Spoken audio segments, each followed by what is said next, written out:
దీపం పథకం కింద ఉచిత గ్యాస్ సిలిండర్ల డెలివరీపై సీఎం చంద్రబాబు గారు కీలక ఆదేశాలు జారీ చేశారు. సిలిండర్ డెలివరీ అయిన 48 గంటల్లో డబ్బులు లబ్ధిదారుల ఖాతాలో జమ చేయాలని స్పష్టం చేశారు. పలువురికి డబ్బుల జమ కావడం లేదన్న ఫిర్యాదులపై సమాచారం సేకరించాలని అధికారులను ఆదేశించారు. దీపం పథకం కింద ఉచిత గ్యాస్ సిలిండర్ల డెలివరీ విషయంలో లబ్ధిదారుల నుంచి అక్కడక్కడ ఫిర్యాదులు రావడంపై సీఎం అధికారులను వివరణ కోరారు. ప్రభుత్వం ఉచితంగా సిలిండర్లు ఇస్తుంటే వాటిని డెలివరీ చేసే సమయంలో డబ్బులు అడుగుతున్నట్లు వచ్చిన ఫిర్యాదులపై చర్యలు తీసుకోవాలని ఆదేశించారు. పేద మహిళలకు భరోసా కల్పించడం లక్ష్యంగా సంవత్సరానికి 3 ఉచిత సిలిండర్లు అందించేలా దీపం పథకాన్ని కూటమి ప్రభుత్వం తీసుకొచ్చింది. గత ఏడాది దీపావళి పండుగ కానుకగా దీపం రెండవ పథకాన్ని శ్రీకాకుళం జిల్లాలో ముఖ్యమంత్రి చంద్రబాబు ప్రారంభించారు. 1,50,00,000 మందికి ఈ పథకం ద్వారా లబ్ధి జరుగుతోంది.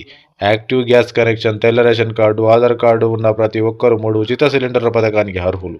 ఈ పథకం కింద గ్యాస్ సిలిండర్ బుక్ చేసుకునే లబ్ధిదారుల ముందు సొమ్ము చెల్లిస్తే ఆ మొత్తం వారి వ్యక్తిగత ఖాతాలకు 24 గంటల నుండి 48 గంటల్లో ప్రభుత్వం జమ చేస్తోంది.